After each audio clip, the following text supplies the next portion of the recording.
The roast on my plate stays untouched, while mother moves gracefully around the table, refilling water glasses with the ease of long practice.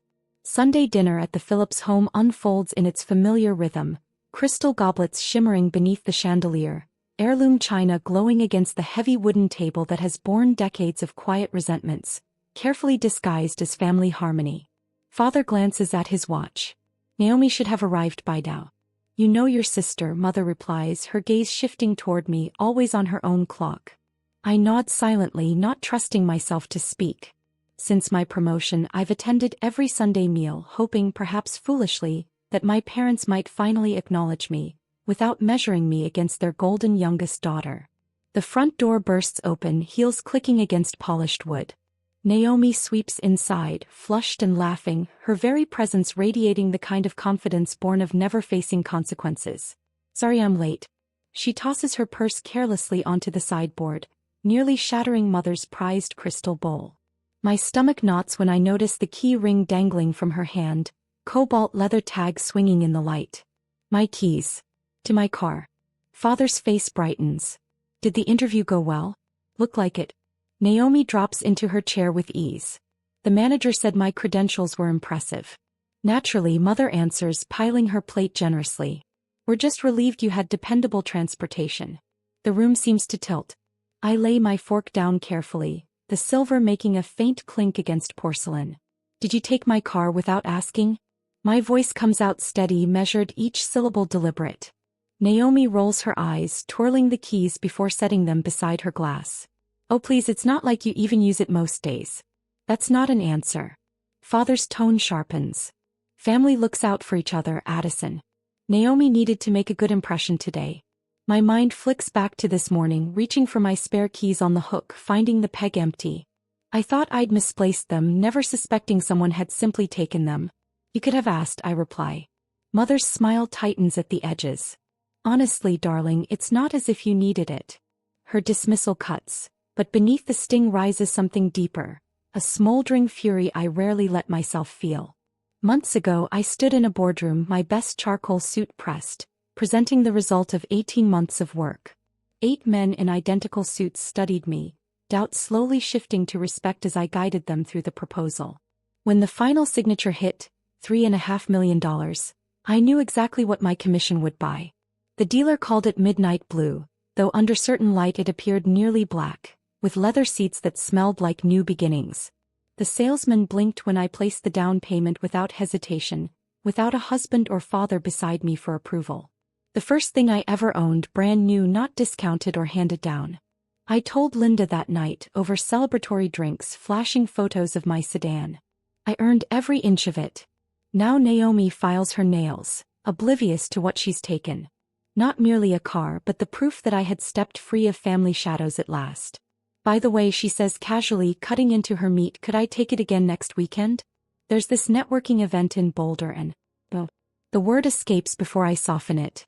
Mother freezes mid-bite. Addison, don't be selfish. And there it is, the old pattern. Naomi asks, I yield. Parents judging, always in her favor. You already have a car, I say. That junk. Please, I'm just trying to make connections. Father folds his napkin firmly. Your sister is building her career. The least you could do is help. My career began with debt, juggling 2 jobs, no shortcuts, no borrowed luxuries. But voicing it would only brand me as bitter, jealous of Naomi's charm. The story stays the same, only the details shift. Oh, and someone scratched the door, she adds lightly, spearing a carrot. Nothing serious. My phone buzzes. Once. And again. Against mother's no phones rule, I glance down, ice filling my veins. 6 messages. All from colleagues, all variations of one question. Gorgeous car. When did your parents gift it to you? I open Instagram. There's Naomi, posed against my midnight blue sedan, manicured hands spread across the hood, beaming like it was hers. Captioned, thanks mom and dad for the beautiful gift. #blessed. #family support. Dozens of likes, comments from mutual friends. Posted hours ago. I place my phone on the table face up for all of them to see. Silence settles. We need to talk about boundaries, I say evenly, though my ribs ache with fury. I won't keep sacrificing. Father waves his hand at the screen. It's just social media, Addison. Don't be so dramatic. She only wants to feel successful like her big sister. Mother adds gently, dabbing her lips. Is that really so awful? I turn to Naomi. Waiting. Her shrug is practiced. I'll delete it if you care that much, though everyone's already seen it, so what's the point? Her tone burns through me. I breathe slow, keeping my voice even. Show me the scratch. What? On my car. The scratch you mentioned. I want to see it. Minutes later we stand in the driveway. It's no scratch. It's a long, deep scrape, red paint still embedded in the midnight surface. Not from another car. From a fire hydrant. You hit a hydrant. The words taste bitter. Were you texting? Naomi's eyes flick back to the house. Does it matter? Insurance will pay. My insurance. My rising premiums. Back inside I scroll quickly. My pulse hammers. Not one post, 5. Spread over weeks. Naomi at a valet. Naomi at a country club. Naomi outside a trendy bar showing off her car. And suddenly old memories rise. 17 years old, clutching my Stanford acceptance. Full scholarship. Mom barely glancing up from decorating for Naomi's sweet 16. That's nice, honey. Can you hang these streamers? Hours later, Dad rolling home, keys in hand, gifting Naomi a brand new Volkswagen. Her squeals echoing while I taped decorations for a party I wasn't welcome at. College years spent working bookstore mornings, waiting tables at night. Their contribution, $600 a semester. Meanwhile, Naomi cycled through 3 universities fully funded before walking away. College isn't for everyone, Mom soothed, patting her hand. My sweater's gone missing. My jewelry borrowed, never seen again. My first apartment key vanishing right after Naomi's visit. The pattern stretches back decades, sharp and undeniable. I place my phone down once more and rise. The dining room stills as I straighten, suddenly realizing how I tower over them. This car, I say softly, steadier than expected, was the first major thing I ever bought for myself with money I earned through 80-hour weeks and relentless work. Boom. Mother's eyes shine with tears. Father's jaw tightens. I paid for my education. I paid for my home. I paid for every single thing I own. Each line falls heavy, like footsteps pressing forward on shifting ground. After closing the Miller deal, I chose that car because for once I wanted something that wasn't passed down, something that symbolized what I'd achieved completely on my own. Naomi inspects her nails, though I catch the sharp glint of envy in her eyes. And you just took it without permission, then lied about who paid for it. Mother's tears slip free, quickly reshaping into outrage. After everything we've given you, this is the thanks we receive? With accusations and selfishness? My phone vibrates again. Jessica from accounting. Beautiful car in your post. Did your parents buy it for you? Must be nice having that kind of support. Jessica, who saw me stay late night after night for 18 months, grinding over the Miller project. Who handed me coffee during the final presentation. Who clinked glasses with cheap champagne when the deal finally went through. I recall my boss Tom walking me to the lot the day after I bought the car. His nod of approval as he circled it. You earned every inch of this luxury, Phillips. Nobody gave you a thing. At work, respect. Acknowledgement of persistence. Credit for success. At home, dismissal. Entitlement. Theft disguised as generosity. I take my purse with steady movements, slipping it over my shoulder. Don't you walk away from this table, young lady. Father's voice still holds the authority that once kept me frozen. We're not done here. Actually, we are. I move toward the door. What's your plan? Call the police on your own sister? Naomi smirks, leaning back with her usual arrogance. The arrogance of someone who's never met real consequences. I stop at the doorway, turning back one final time. 3 faces, 3 mirrored expectations that I'll fold. As I always have. But my grip tightens around my keys. I'm going to do something far more effective. The door shuts behind me with a soft click, sealing my final word like a period closing a long sentence. That night, my reflection stares back at me from the window as I pace my downtown apartment. 8 strides across the room. Turn. Repeat. Through the glass, 12 stories below, my midnight blue sedan rests in its space. The scratch on the passenger door clear. Even from here, an ugly scar slashed across its shine. I halt mid-step, fists tightening at my sides. The memory of Naomi tossing my keys on the dining table blazes raw in my mind. Her careless mockery, my parents' blind defense, a family routine I've performed my whole life. My desk stands in strict contrast to my restless pacing. Perfectly ordered, every item. Exactly placed. Award plaques line the back edge. Regional sales leader 3 years in a row. A framed photo of me shaking hands with the CEO after winning the Westridge account. The crystal paperweight marking my 5-year anniversary with the firm. All earned through grit, planning, and sacrifice. Unlike that car. Unlike anything Naomi has ever held. I pause at the window, pressing my fingertips against the cold glass, staring down at the vehicle below. The thought unfurls slowly, then bursts with sudden clarity. I've been approaching this the wrong way. If my family refuses to honor my boundaries, maybe the answer isn't convincing them. Maybe the answer is removing the chance entirely. A smile touches my lips, the first since that awful dinner. Monday morning, the office hums with the usual start-of-week rhythm I normally find energizing. Today, each greeting feels intrusive as I stride to my corner office. Coffee in one hand, briefcase holding the proposal I fine-tuned overnight. That isn't. Jessica waves from the break room. That car your parents bought for your sister is stunning. My husband's been eyeing the same model. My smile locks in place. Thanks. 2 steps later, Mark from accounting. Saw your sister's post. Beautiful ride. Your folks must be proud of her new position. She hasn't started yet, I reply. My tone sharp. By the time I reach my office, more comments pile on. Each one feeding the flame already burning inside me. I slam the door harder than I mean to, blinds clattering against the glass. Carl, my assistant, knocks carefully. You've got that budget meeting with Mr. Crawford at 10. He pauses. Studies my face. You all right? I lift my shoulders. Add an extra 30 minutes. Tell him I've got a plan that'll benefit the company. Will do. His look shifts from worry to intrigue. Anything else? Clear my afternoon. And check who oversees our corporate vehicle program. At exactly 10, I sit across from Howard Crawford, CFO of Neurotech Solutions. 3 years of steady results have earned his respect. Today I'll put that to work. I slide the folder across his desk. Before numbers, I'd like to propose a solution for our client. Transportation expenses. His brow arches, but he opens the folder. I've detailed every figure with precision. Reimbursement costs for directors last year. Maintenance bills for fleet cars. Tax savings through depreciation. The impression value for clients. You're suggesting we acquire a dedicated executive vehicle? Crawford turns the pages, thoughtful. 4 client visits and corporate functions. My voice stays firm, professional. We currently spend an average of $12.45 per month on reimbursements for the sales team. Loan. A single dedicated vehicle cuts that by 30% while boosting brand consistency. He studies the final page, a photo of my midnight blue sedan with the company logo mocked on the door, and you already know. Of a vehicle that meets our needs. I do.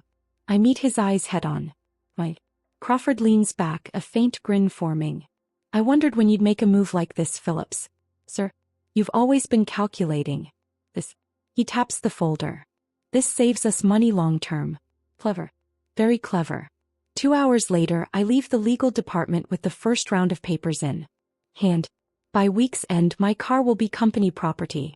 A fair deal, full tax advantages, and most of all, entirely out of my family's hands. Seems it went smoothly, says David Chin, my direct manager, spotting me in the hole. Crawford already signed off. The numbers work for the firm, and it gives you distance from that family mess. My steps falter. You knew about it? I saw the posts. His face stays neutral. Not my place, but if this helps, I'm on your side. By Wednesday, the company mechanic erases the scratch from the passenger side. Billed as standard upkeep. Carl rearranges client meetings to fit the transition, while legal finalizes the paperwork. In the underground garage, I stand beside Walter Jeffries, company attorney, as he reviews the checklist. Insurance shifts over immediately. Walter ticks boxes off his form. Plates will arrive next week. Reserved parking is already secured. Sure enough, a new sign reads, reserved for client relations, prime spot by the elevator. My midnight blue sedan sits beneath it, spotless, polished, a magnetic company logo. Fastened neatly to both doors. You're certain about this? Walter asks, handing me the final paper to sign. Once an item becomes company property, You can't simply reclaim it. I'm certain. The pen feels weighty between my fingers as I sign my name with a firm, deliberate. That night, Linda shows up at my apartment, carefully balancing a bottle of wine and 2 bags of takeout. From our favorite Italian place to corporate assets, she toasts, lifting her glass after I've laid out the situation. The most inventive boundary line I've ever seen. I tap my glass to hers. To problems handled. What will you say to them? She serves pasta onto our plates, the air rich with garlic and basil drifting through my kitchen. I spin noodles around my fork thinking, that the car isn't mine anymore. And when they discover what you've done, the fury that's carried me for days cools into something sharper, steadier. Then they'll finally see what happens when they confuse my generosity with weakness. From the table, through the glass, I can just make out the outline of the sedan parked below. No longer in my name, yet more securely mine than it's ever been. Sometimes keeping what's yours demands giving something up, but this time I'm not the only one paying the cost. That Sunday afternoon, the sinking sun stretches long shadows over the drive as I pull into my parents' house in my old SUV. The car feels comfortably known after 2 weeks apart, the worn leather seat shaping itself back to me like an old friend. I linger before turning off the ignition, savoring the anticipation of what's about to unfold. When I step inside, 3 faces swivel together. Naomi waits in the hall, her look shifting from dullness to sudden alarm. "Where's the blue car?" she asks, her voice a little higher than normal. My parents share a quick glance, the silent exchange perfected over decades. Mother fingers her pearl necklace, a nervous tic she's had since I was a child. Father's jaw hardens just slightly. "I drove my old car today," I say, sliding my jacket into the closet. The smell of pot roast drifts through the house, the same Sunday meal we've had for as long as I can remember. I settle into my usual chair, a strange calmness wrapping around me. For the first time in years, I feel fully in command at this table. Mother dishes dinner with rigid precision, her smile strained at the corners. No one breaks the silence until Father clears his throat. "We've been considering your situation, dear," Mother says, folding her napkin across her lap. Father lowers his fork, his voice dropping into what I've always called his boardroom tone, the one that signals his decisions are final. "Naomi requires dependable transportation while job hunting. It's rough out there right now," Naomi adds softly. "Every impression matters." I chew a carrot slowly, noting the script. The familiar routine is obvious. Mother beginning with concern, Father issuing the ruling, Naomi closing with practiced fragility. "We thought maybe you could add Naomi to your policy," Mother continues, "just for the times when the car is sitting unused. You're home 3 days each week," Father points out. "It's logical for the family." Naomi leans in, her eyes wide with rehearsed sincerity. "I'll be more careful this time, I swear. That scratch wasn't my fault anyway." I eat in silence, surprised by how much I'm enjoying the food. The roast is perfect tonight, tender and full of flavor. Mother always could cook a meal worth remembering. After the plates are cleared and dessert appears, warm apple pie with melting vanilla ice cream. They're still waiting for my answer. The silence stretches, broken only by the quiet chime of silver against china. Father shifts uneasily. Mother pours water into glasses already full. Naomi's foot taps anxiously under the table. I savor another bite of pie, letting the sweetness linger. For the first time all evening, a genuine smile crosses my face. "That won't be possible." Mother lowers the pitcher. "What do you mean?" I set my napkin down neatly. "I don't own that car anymore." The words land heavy in a silence that swallows everything. Mother clutches her mouth. "You sold your new car already?" Another rash choice. Father's voice sharpens with triumph, as though my decision validates his every suspicion about me. I shake my head calm. "I transferred it to my company. It's corporate property now." The silence thickens, nearly tangible. "You can't just do that." Naomi's voice cracks, her composure slipping away. Father leans forward, the weight of his authority slipping. "What exactly does that mean? Explain yourself."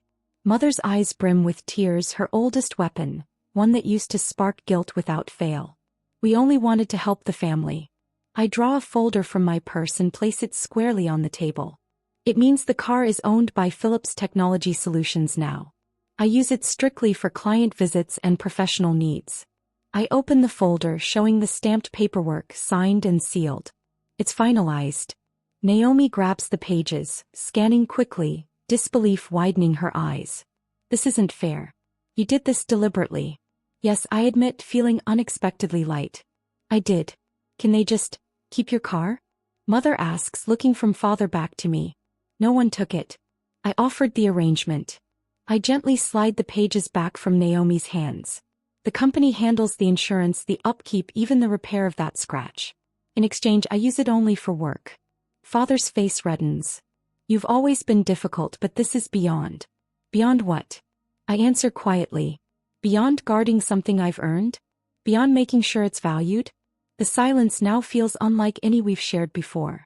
For once, I'm not seeking their approval nor fearing their disapproval. I'm simply steady, rooted in my choice. I close the folder softly, the sound carrying more weight than any words. Father's face deepens red, like a sun descending on a hot day. The papers I've placed before them might as well be etched in another language, his confusion flashing in his eyes. He opens his mouth, closes it, then tries once more. You can't just. His words falter as reality seeps in. This is ridiculous. Mother reaches across, her manicured hand stopping just shy of mine.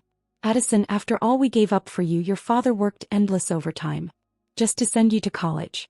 I almost laugh at the story's creative spin. $600 a semester. Mother, that's what you provided. I've kept the statements. Well, we would have given more if we could, she insists, her voice twisting into that fragile tone that once left me scrambling with apologies. Naomi shoves her chair back so hard the crystal rattles. You've always been selfish, always keeping score, always holding on to things. Would you like me to keep score now? My voice remains steady, surprising even myself. The textbooks I bought you for 3 semesters before you dropped out of business school. The rent I covered when you were between opportunities last year. The security deposit on your apartment that you never paid back. The room falls silent, except for the ticking of the grandfather clock in the hallway. You had opportunities one never got, Naomi says finally, but her voice lacks conviction. 5 jobs in 2 years, Naomi. I kept track not because I wanted to hold it against you, but because I kept hoping one would stick. I turned to my parents, and you too enabled every failure. Every time she quit because a manager was mean or the hours were too demanding, you comforted her instead of encouraging perseverance. Mother's lips press into a thin line. Not everyone is built like you, Addison. No, but everyone deserves the chance to build themselves. You never gave her that chance. Father recovers enough to seize control. This isn't about Naomi's employment history. It's about patterns I counter. The pattern where I work and Naomi takes. The pattern where my achievements become family property while my struggles remain solo journeys. I stand up, feeling oddly calm despite the hurricane of emotions swirling inside me. This car was my achievement, earned through years of hard work. 18 months of preparation for that contract. Nights and weekends sacrificed. 3 competing firms trying to undercut me at every turn. I tapped the company paperwork. Now the vehicle belongs to my company. It's used exclusively for client meetings and business purposes. The corporate logo will be added next week, and the company insurance took effect yesterday. I look directly at Naomi. Even if I wanted to let you drive it now, I legally cannot. It's not mine to lend. Father's face darkens as he processes the finality of my solution. If this is how you treat family, perhaps you should reconsider your place in this family's future. The threat hangs in the air. Its meaning clear. You're threatening to cut me out of the will? I ask, more curious than concerned. Your behavior suggests an unhealthy attachment to material things. Mother interjects, her therapist voice emerging. Perhaps you should talk to someone about that. Naomi's eyes fill with tears, whether genuine or tactical I can no longer tell. You've betrayed all of us after everything we've done for you. I say, the accusation that once would have devastated me now glances off like rain on a windshield. I've already received my inheritance. I say gently, you taught me to work hard, to persist when things get difficult, to stand on my own 2 feet. That lesson is worth more than anything in your estate. Father flinches as if I've slapped him. For the first time in my adult life, I see uncertainty in his eyes. I gather my purse and car keys from the sideboard, movements deliberate and unhurried. There's no anger driving me now, just clarity. I love you all. I say, meaning it despite everything. But love has boundaries. Love respects. Love doesn't take without asking. So that's it? You're just walking away? Naomi demands. I'm driving away in my old SUV, toward the life I've built. You're welcome in that life, but only if you can respect its boundaries. Mother starts to speak, but father quiets her with a hand on her arm.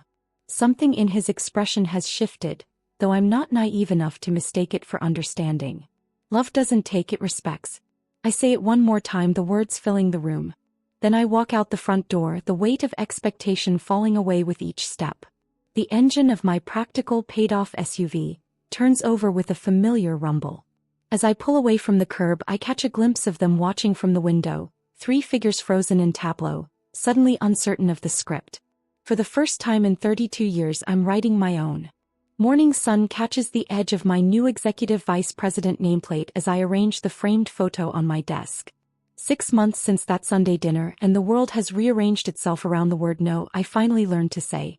Through my office window, I spot the midnight blue sedan in the company parking lot, now emblazoned with our logo and featured prominently in our spring marketing campaign.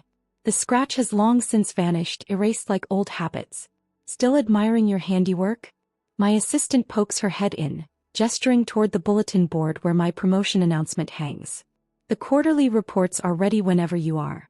I nod, running my finger along the silver frame holding a photo of me beside the car, surrounded by clients after closing the Henderson deal.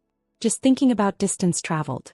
Later, steam rises between Linda and me at our weekly coffee meetup. She stirs her latte, careful not to disturb the foam art. So your mom texted again? Just checking in. No guilt trips this time. I sip from my mug, no longer bracing for the familiar tension her name once triggered. Baby steps. And your dad? Radio silence mostly, but he signed the Christmas card himself instead of letting mom handle it.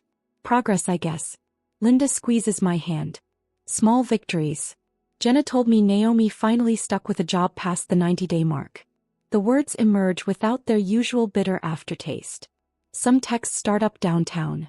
Good for her, Linda says, watching my face for signs of the old hurt. I shrug. Mom asked if we could have dinner, just the two of us. I'm considering it. The evening brings warmth and laughter to my apartment as colleagues gather around my dining table. Crystal glasses clink against china plates I bought myself last month. No heirlooms, no history, just mine. To the new product line, Jessica raises her glass. And to Addison, who somehow convinced that dinosaur of a CFO to invest in innovation. Conversation flows easily without the undercurrents I grew up navigating. When someone asks about my family, I find myself answering honestly. We're finding new ways to connect on my terms this time. The following Tuesday, Sarah hovers in my doorway, her expression mirroring my younger self. They're saying I don't have enough experience for the Portland presentation. I motion her inside. Close the door. But I developed the entire proposal. She says, voice strained, your achievements belong to you. I tell her, remembering every stolen credit, every dismissed accomplishment, never apologize for that. When she leaves, I draft a company-wide memo proposing our new achievement recognition program. My fingers tap against keys, building something that matters. The sunset paints Denver's skyline orange and gold as I drive the company car toward the Westfield meeting. In the rearview mirror, I catch glimpses of who I was 6 months ago, hunched shoulders, careful words, always yielding. The steering wheel feels solid beneath my hands.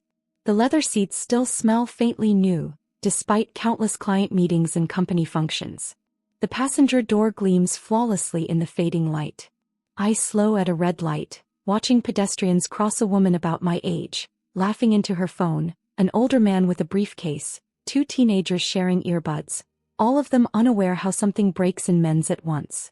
Success isn't what you own, I realize, accelerating as the light changes.